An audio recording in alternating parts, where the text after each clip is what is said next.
SM क्रिएटेशनमध्ये सगळ्यांचं स्वागत आहे. तर चला आज आपण वांग्याचं भरीत बनवणार आहोत. इथे मी वांगे अशा पद्धतीने भाजून घेतलेले आहेत, बघू शकता. 2-3 वांगे मी असे भाजून घेतले. हिरव्या मिरच्या भाजून घेतलेल्या आहेत.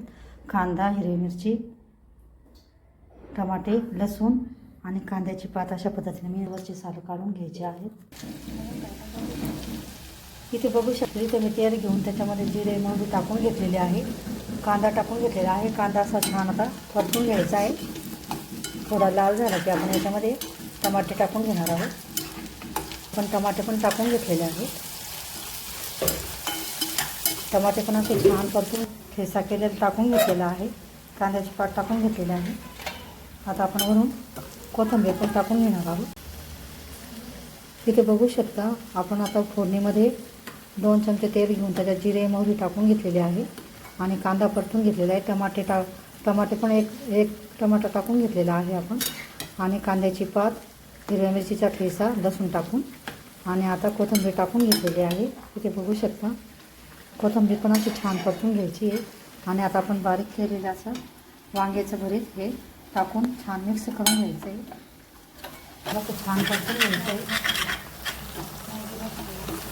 थोडा आपण 1 चमचा मॅगी मसाला टाकून घेतलेला आहे. आता आपण त्याच्यात वांगे बारीक केलेले असे सोलून घेतलेले वांगे असे आपण प्रथम त्यांना भाजून घेतले, नंतर सोलून घेतले आणि आता आपण त्याचा असे बारीक चुरा करून कापून किंवा असे मॅश करून त्याच्यात टाकून घ्यायचं आहे फोडणीमध्ये. आणि आता आपण त्याला छान मिक्स करून घ्यायचं आहे. मीठ टाकून घ्यायचं आहे 1 चमचा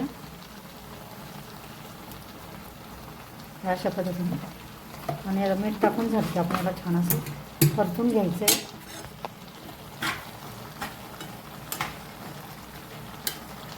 इथे बघू शकता अशा पद्धतीने छान असं मिक्स करून घ्यायचं आहे. शिजवून घेणार आहोत. नंतर आपलं वांग्याचं भरीत असं छान तयार होतं. इथे मी 2-4 शेंगदाणे घेतलेले आहे. हे भाजून आपण याच्यात असे अख्खे शेंगदाणे टाकून घेतलेले आहेत. थोडेच टाकलेले आहेत आपण शेंगदाणे असे पूर्ण भाजून आणि ते चोळून असे शेंगदाणे टाकून घ्यायचे. याच्यामध्ये छान टेस्ट येते शेंगदाण्यामुळे भरीताला. अशा पद्धतीचं भरीत तुम्ही पण नक्की करून बघा. लाईक करा, शेअर करा, चॅनलला सबस्क्राईब करा. व्हिडिओ बघितल्याबद्दल धन्यवाद. अशा पद्धतीने आपलं छान वांग्याचं भरीत खाण्यासाठी तयार झालेलं आहे, बघू शकता.